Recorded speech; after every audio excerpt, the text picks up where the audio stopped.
सभी लोग जानते हैं क्योंकि समय का अभाव है। कथा तो हम बहुत विस्तार से सुना देंगे और कथा कब सुनाएंगे जब लोग आप लोग हमसे कहोगे कि भैया जब तक कथा समाप्त नहीं होगी हम बैठे रहेंगे। हमें पता कि आधे लोग खिसक गए, थोड़ा और समय होगा आधे और खिसक जाएंगे। इसलिए हम कथा को धीरे धीरे संक्षिप्त में वर्णन करते जा रहे हैं क्योंकि आप लोग सब जानते हैं प्रहलाद जी की उम्र जितनी है तो हर व्यक्ति की, जैसे आज हमारी 25 साल की उम्र हो गई और 25 साल की उम्र में हमने ना जाने 25 साल में कितने काम किए होंगे, तो एक दिन में जो काम किए होंगे वो एक दिन की कथा होगी।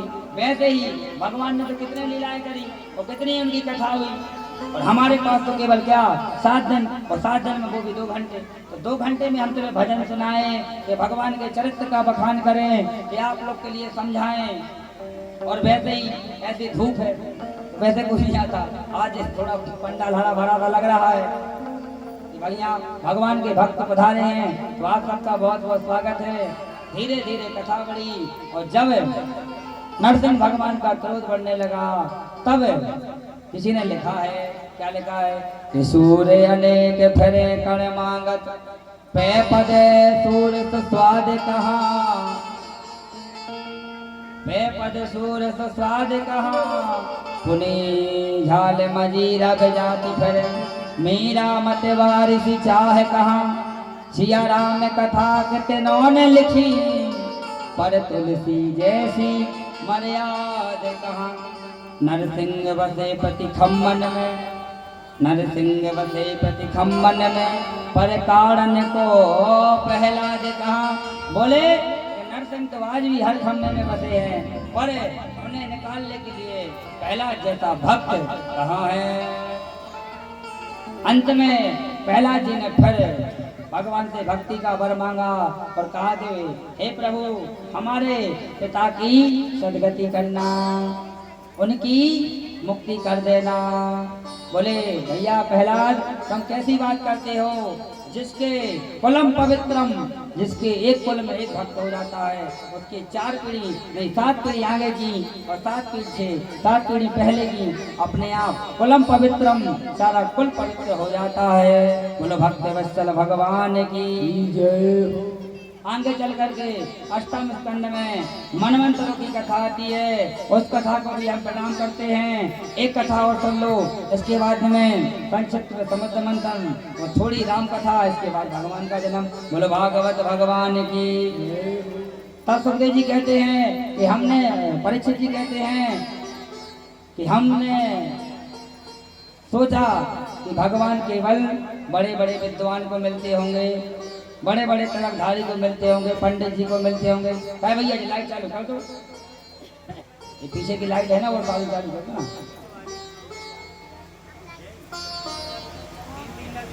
बहुत सारी लाइट है, चालू कर दो इनको। बोले भगवान किसे मिलते हैं, तब जाकर लिखा आसीद गिरवो राजा, आसीद गिरवो राजा रास्तम कोट संविभम क्षीरो देवानां मुने दक्ष मोगरा। बोले एक क्षीर सागर में एक त्रिकूट नामक पर्वत था, वहां पर एक गजेंद्र नाम का हाथी रहता था। इस गजेंद्र को अपने बल का बहुत सारा अभिमान था और अभिमान के कारण ये कभी किसी को डरता नहीं था और डरने के कारण इसने क्या किया, इसके 100 पुत्र 150 पुत्र और 100 पत्नी थी। और जब राजा को प्रतिदिन अपना एक गजेंद्र रोड शो निकालता था, सारे जीव जंतु इसके लिए प्रणाम करते थे। इसको अभिमान हो गया तो सब लोग हमसे डरते हैं। धीरे धीरे समय बीता, समय बीतने के बाद में सजनों हाथी होता है, हाथी को सबसे ज्यादा काय का शौक होता है। हाथी को यदि सबसे ज्यादा शौक होता है तो जल में स्नान करने का। जैसे हाथी रहता ना तो सूंड से पानी नहीं ऐसा करता है, सूंड से फुहारा से पानी के मारता है, तो हाथी फुहारे से पानी मारता था। एक दिन की बात है कि हाथी जलाशय में स्नान कर रहा था तो वहीं पर जल जंतु यानी कौन, मगरमच्छ ने हाथी के पैर को पकड़ लिया और जैसे ही पैर को पकड़ा तो हाथी सोच रहा था कि अरे कोई जीव जंतु हमारी सेवा कर रहा है। लेकिन धीरे धीरे हुआ यूं कि हाथी को उस ग्राह ने अंदर खींचना चालू कर दिया। तब हाथी कहता है कि अरे पत्नी हो, मुझे बचा लो, मुझे कोई अंदर खींच रहा है। उसकी पत्नी कहती है तुम चिंता मत करो, हम तुम्हें बचा लेंगे। तब हाथी ने और हाथी के 150 पुत्रों ने और 100 पत्नियों ने सूंड से सूंड मलाई खींचना प्रारंभ किया। सजनों, पर हाथी बाहर क्यों नहीं आया? क्योंकि हाथी को अभिमान नहीं था। और जब व्यक्ति को अभिमान आता है तब उसे संसार का कोई व्यक्ति नहीं बचा पाता है। कहने का भाव यही है कि धीरे धीरे खींचना प्रारंभ किया और खींचते खींचते कई दिन बीत गए। तब उनके पुत्र उसे छोड़कर चले गए। तब हाथी अपनी पत्नी से कहता कि अरे हथनिया, अरे देवी, जिन पुत्रों के लिए हमने पढ़ाया लिखाया आज वो हमें छोड़कर चले गए। बोले चले जाने तो कोई दिक्कत नहीं है, हम तुम्हें और खींचेंगे। थोड़ा दिन तक पत्नियों ने और खींचा, लेकिन जब वो बाहर नहीं आए तो वो भी चले गए। उन्होंने कहा स्वामी तुम जानो तुम्हारा काम जाने, तुम तो बाहर आने का नाम नहीं ले रहे हो। तुम तो मरोगे, साथ में हमें भी ले जाओगे। अब तुम जानो तुम्हारा काम जाने। तब हाथी का सत्यों अभिमान दूर हुआ। वैसे ही हमारा और आपका अभिमान होता है कि हमें अपने पुत्र पर, अपने परिवार पर अहंकार होता है कि ये संकट की घड़ी में हमें बचाएंगे। पर आप सभी लोग जानते हैं कि जब जब हमें सुख होता है तो परिवार वाले हमारे साथ में रहते हैं, और जब हमारे जीवन में दुख आता है तो परिवार वाले फिर हमारे लिए छोड़कर चले जाते हैं। तो इसलिए कभी भी हमें अपने बड़े परिवार पर, बड़े खानदान पर अभिमान नहीं करना है। संजो, जैसे ही हाथी की पत्नी और बच्चे छोड़कर चले गए तब हाथी रोया, और हाथी के हृदय से जो आवाज निकली वह आवाज कभी ना कभी एक दिन हमारे हृदय से भी निकलेगी कि दुनिया वालों से बैठे लगा दिल, अपने जीवन को उलझन बनाया। यूं हजारों मिले जिंदगी में, वक्त पर सब ने किया किनारा। इतनी नादानियां कर गए हम, अपने जीवन को उलझन बनाया। इस प्रकार से जब हाथी के हृदय से आवाज निकली तब हाथी को अभिमान था कि बताओ हमें सब लोग बचाएंगे, पर जब हमारा मरने का समय आया तो हमें कोई नहीं बचा पाया। जैसे हम कोई काम करते हैं तो सलाह देने वाले बहुत आते हैं, पर हमारी मदद कोई नहीं करता। फिर हाथी क्या कहता है कि बैठी बैठी बहू थक गए, जाचक तरोवर की छाय, सब ही बताऊ लोग हैं, मिल मिल बिछड़ते जाए। हाथी कहता है कि हमें ज्ञान तो सबने दिया, पर संकट की घड़ी में हमारे अपने हमें छोड़ करके चले गए। सजनों, जब हाथी का ईमान दूर हो गया तब हाथी ने गो कहा और भगवान प्रकट हो गए। और हाथी ने फिर किसके लिए पुकारा? भगवान के लिए। 2 मिनट की वंदना। हाथी ने किसके लिए पुकारा? भगवान के लिए कि मैं तो डूब रहा हूँ गोपाल, आजा बचा ले मुझे, मैं तो डूब रहा हूँ गोपाल, आजा बचा ले मुझे, मैं तो डूब रहा हूँ गोपाल, आजा बचा ले मुझे, मैं तो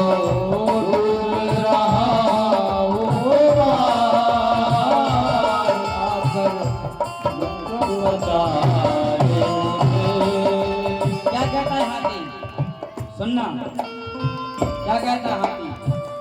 जिने जिने को समझा था अपना, जिने जिने को समझा था अपना, जिने जिने को समझा था अपना, जिने जिने को समझा था अपना, वे सब निकले झूठा सपना, वे सब निकले झूठा सपना, मैं तो डूब रहा हूँ गोपाल,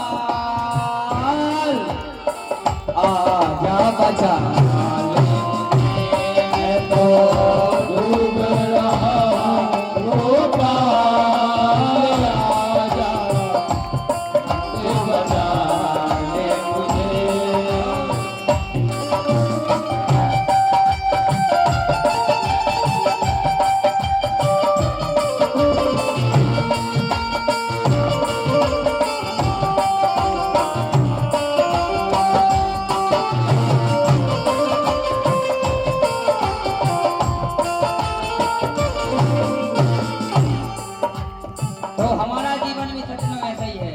इसलिए हम पर भी जब संकट आएगा तो कोई नहीं बचाएगा। इसलिए बड़े भाव से बड़े प्रेम से एक बार हमारे साथ गालो।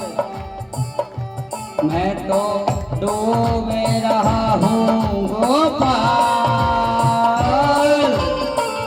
आजा बचा। मैं तो डूबे रहा हूँ गोपाल, आके बचा ले मुझे।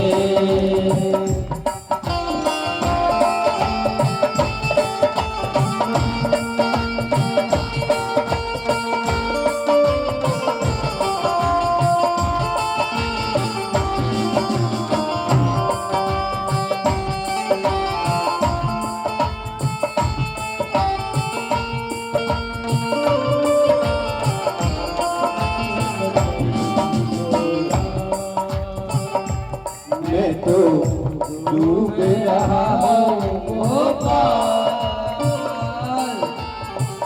आजा बचा ले मुझे। जैसे ही गजेंद्र ने गो कहा और भगवान आ गए और भगवान ने फिर हाथी की सूंड को पकड़ करके, आपने देखा वो दृश्य, भगवान कहा कैसे भगवान ने हाथी की सूंड पकड़ी और गिराए के जो गिराया ने मगरा के धड़ को सर से अलग कर दिया और फिर हाथी की रक्षा की। हाथी कौन है? हाथी हम ही हैं, हाथी कोई और नहीं है। क्योंकि जब हमें अभिमान होता है तब हमारा भी हाल ऐसे ही होता है। बोलो भक्त वत्सल भगवान की जय हो। आगे चल के सजनों, आप सभी लोग जानते हैं समुद्र मंथन की कथा आती है। समुद्र मंथन की कथा को हम प्रणाम करते हैं और आप सभी लोग जानते हैं क्योंकि कथा तो आप सबने सुनी हुई है। तो समुद्र मंथन से क्या 14 रत्न निकले, उसी में से अमृत निकला था। और जो भी रत्न निकले सब रत्न, कुछ रत्न सप्त ऋषियों को दिए, कुछ रत्न भगवान ने लिए और कुछ रत्न असुरों को भी दिए गए। इस प्रकार से समुद्र मंथन की कथा हुई। आगे चल करके सजनों, राजा बलि की कथा भी आप लोगों ने सबने सुनी है कि जब राजा बलि ने तीनों लोगों को अपने कब्जे में कर लिया था, तब जाकर के भगवान ने फिर वामन का अवतार लिया। और वामन का अवतार लेने के बाद में जब राजा बलि कौन था? राजा बलि का अभिमान हुआ था। जब राजा बलि का अभिमान हुआ तो भगवान, मैं क्या बताता हूँ भगवान कौन है, सुन लो संक्षिप्त में इतना। भगवान ही हम ही को सब कुछ देते हैं और भगवान ही हम सब कुछ छीन लेते हैं। होता कि नहीं होता है? जब जब व्यक्ति को अभिमान हुआ तब तक भगवान उससे छीन लेते हैं। जब जब भक्त भगवान को याद करता है तो भगवान उसे देते हैं, वही देते हैं और वही ले लेते हैं। उन्हीं की पूरी सृष्टि बनाई हुई है। तो कहने का मतलब यही है कि राजा बलि जब अभिमान हुआ तो भगवान ने पहले दे दी और बाद में फिर वापस ले ली। इस प्रकार से कथा तो आप सबने सुनी है। तो हम वामन भगवान को भी यही से प्रणाम करते हैं। इसके बाद में नवम स्कंद में राम कथा आती है और आप सभी लोग जानते हैं कि बिना राम कथा के कृष्ण जन्म नहीं होता है। तो संक्षिप्त में राम कथा इतना ही है कि सूर्यवंश में भगवान राम का जन्म हुआ। और आप सभी लोग जानते हैं कि सूर्यवंश में अनेक राजा हुए। एक राजा कौन हुए? अम्बरीश। अम्बरीश के बारे में सब लोग जानते हैं कि अम्बरीश ने जब भक्ति की और भक्ति की वो जब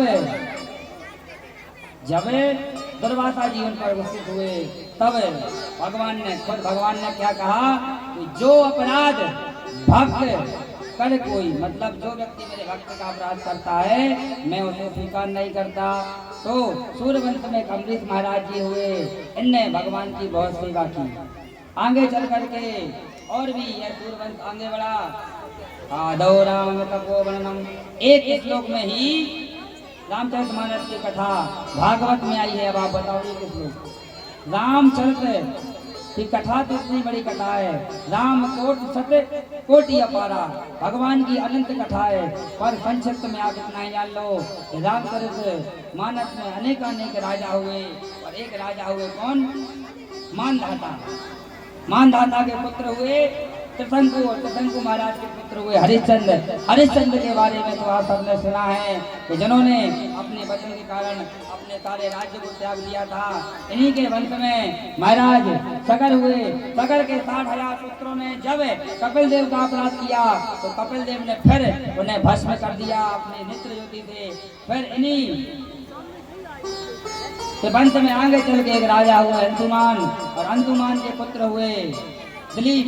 दिलीप ने सोचा कि हम अपने परिवार का उद्धार कर लें, पर वो नहीं कर पाए।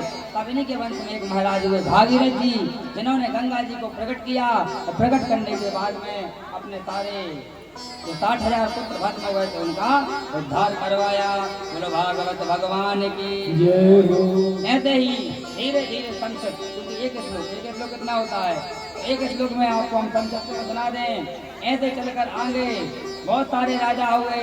इसी सूर्यवंश में एक राजा हुए खटवांग, जिन्होंने 2 घड़ी में भगवान को प्राप्त कर लिया था, यानी कि मुक्ति को प्राप्त कर लिया था। इसी वंश में हुए दीर्घबाहु, वो दीर्घबाहु के हुए अजय, और अजय के हुए दशरथ। दशरथ जी महाराज को तो सभी लोग जानते हैं। दशरथ जी कौन है? राम जी के पिता। दशरथ जी महाराज की बहुत सुंदर नगरी है। कौन सी है?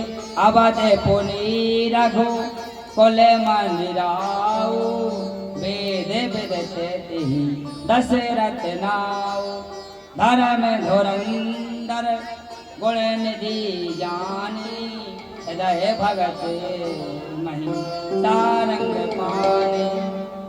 बहुत सुंदर महाराज दशरथ की नगरी है। इनके पास सब कुछ है। इनके 3 विवाह हुए। 3 इनकी पत्नी है। कौन? सुमित्रा, कैकेयी और कौशल्या। बहुत सुंदर नगरी है, पर इनके यहाँ कौन, किसकी कमी है? कमी है तो किसकी? संतान की। तब इनके मन में गिलानी हुई। क्या हुई? कि एक बार भू पट मन माही, भई गिलानी मोरे सुतनाय। इनके मन में गिलानी हुई कि बताओ, इतना बड़ा राज्य है पर हमारे यहाँ कोई संतान नहीं है। तब ये अपने गुरु के यहाँ गए, और गुरु के पास गए। गुरु कौन है? वशिष्ठ जी। तब वशिष्ठ जी ने कहा कि राजन धरहूं धीरे हो ये सुतचारी।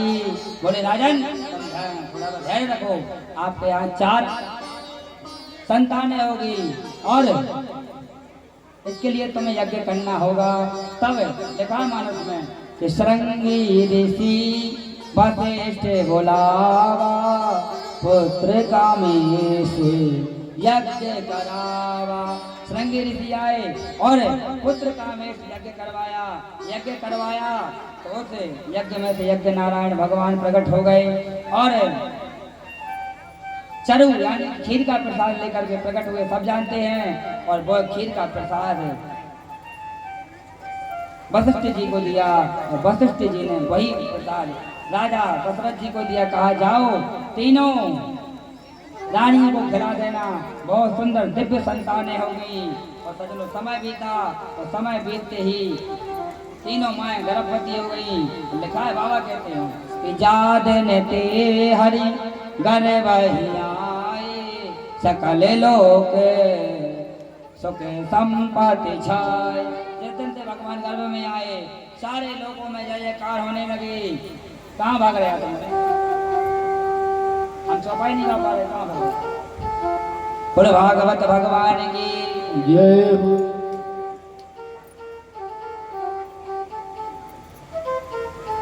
तब धीरे धीरे समय बीता। क्या कि 9 में तिथि मधु मास पुनीता, शुक्ल पक्ष अभिजित हरि प्रीता। 9 में तिथि मधु मास पुनीता, शुक्ल पक्ष अभिजित हरि प्रीता।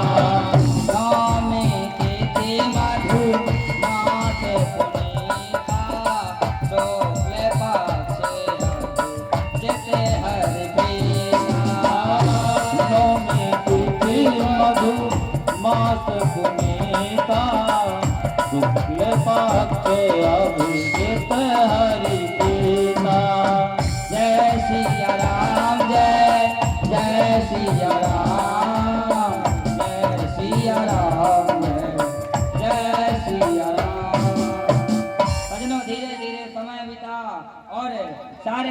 जैसे ही भगवान प्रकट होने वाले थे कि प्रकट हुए सुर समूह विनती करे पहुंचे मुझ निज निज धाम अखिल लोक पहुंचे निज निज धाम जग निवास प्रभु प्रगटे अखिल लोक विश्राम।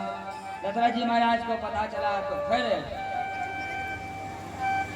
लगभग 2 माह तक इनके यहाँ मास दिवस मई मरम न जाने कोई, मतलब इनके यहाँ बहुत सारा उत्सव मनाया गया। इसके बाद में चारों भाइयों का नामकरण संस्कार हुआ। नामकरण संस्कार होने के बाद में चारों भाई गुरुकुल शिक्षा अध्ययन करने के लिए गए। और राम जी से हमें यह सीखना चाहिए क्या कि जब भगवान राम ने शिक्षा करी प्राप्त करी तो हमें भी शिक्षा लेनी चाहिए। लिखा है गुरु ग्रह पाराने गए रघुराई अल्प काल विद्या सब पाई। गुरु ग्रह गयाऊं पढ़न रघुराई अल्प काल विद्या सब पाई। जय सिया राम जय सिया राम जय सिया राम जय सिया राम। कहने का मतलब यही है कि जब भगवान राम ने पढ़ा तो हमें भी पढ़ना चाहिए। इसलिए हर व्यक्ति को शिक्षा लेनी ही चाहिए। धीरे धीरे धीरे समय बीता, ये पढ़ करके आए और पढ़ने के बाद में महाराज विश्वामित्र आ गए और नहीं वशिष्ठ जी आ गए। और वशिष्ठ जी फिर क्योंकि उनके लिए कोई यज्ञ नहीं करने देता था, तब वो धीरे धीरे जा करके उनने भगवान को ले गए। और रास्ते में भगवान ने क्या मारी सुबाहु ताड़का और इन सब का उद्धार किया। उद्धार करने के बाद में सीधे सीता स्वयंवर में पहुंच गए। और सीता स्वयंवर में जा करके फिर माँ सीता से ने विवाह किया।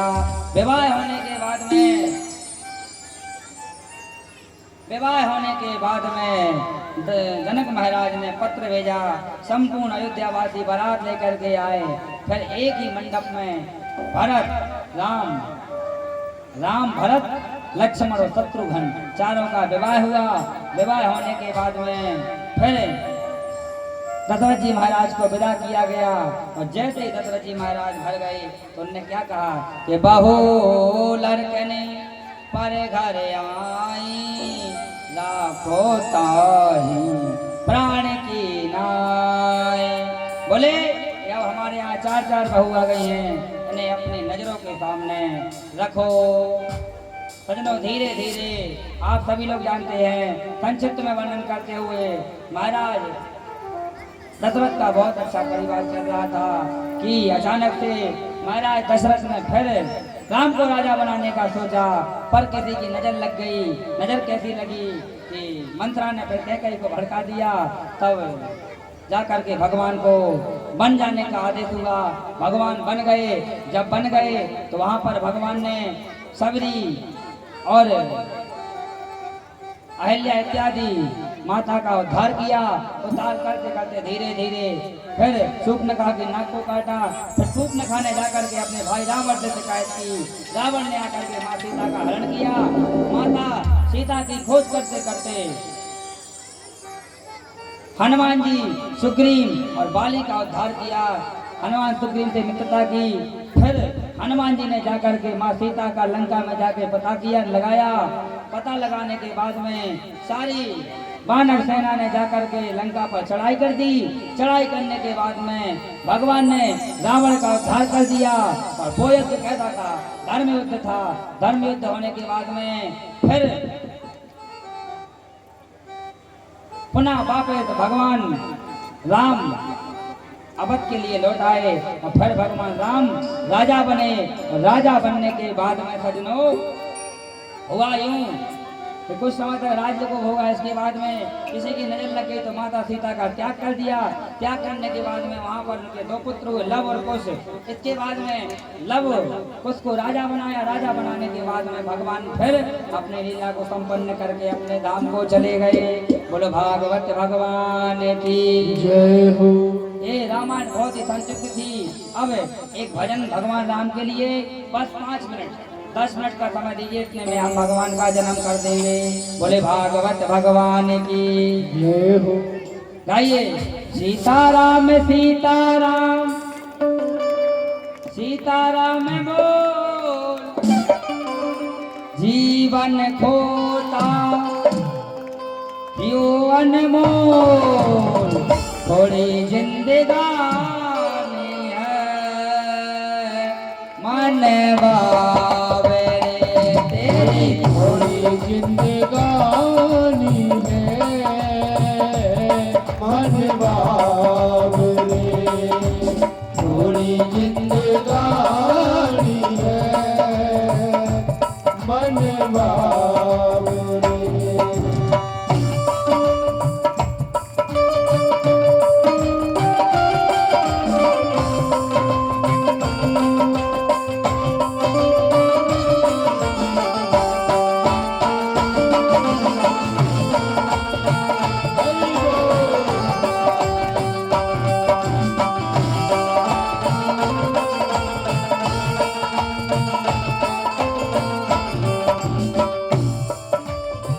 सीताराम सीताराम सीताराम बोल, जीवन खोता क्यों अनमोल, थोड़ी जिंदगानी है मन बाबे रे तेरी, थोड़ी जिंदगानी है मन बावरे।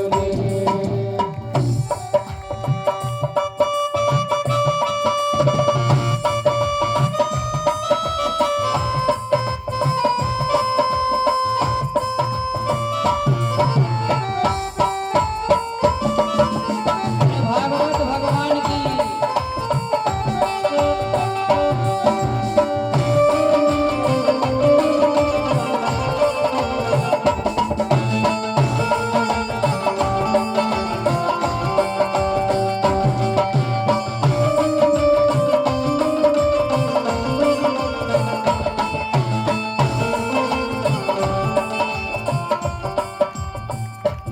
क्या कहते हैं भगवान, हे मूर्ख इंसान उसको याद कर,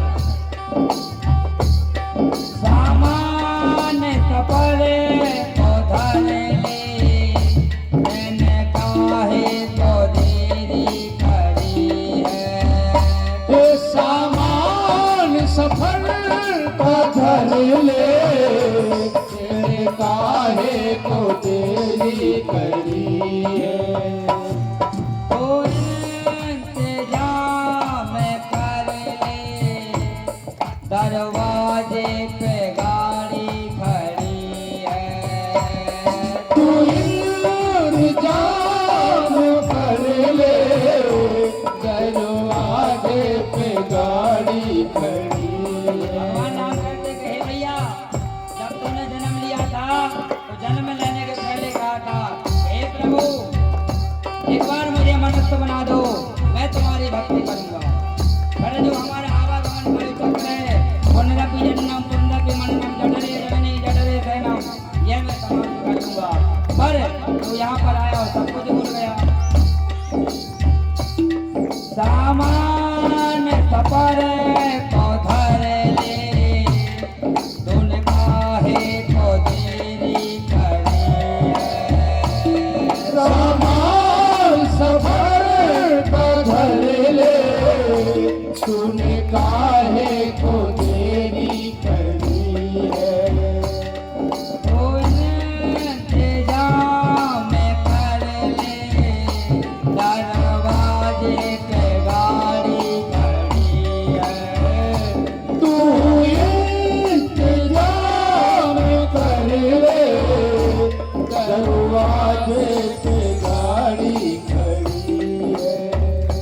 नहीं रह पावे फिर पछतावे, नहीं रह पावे फिर पछतावे, नहीं रह पावे फिर पछतावे, नहीं नहीं रह पावे फिर पछतावे। पछतावे ओहे टिकट कटानी है आने वाली थोड़ी जिंदगानी है मन भावे तेरी जिंदगानी।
थोड़ी जिंदगानी है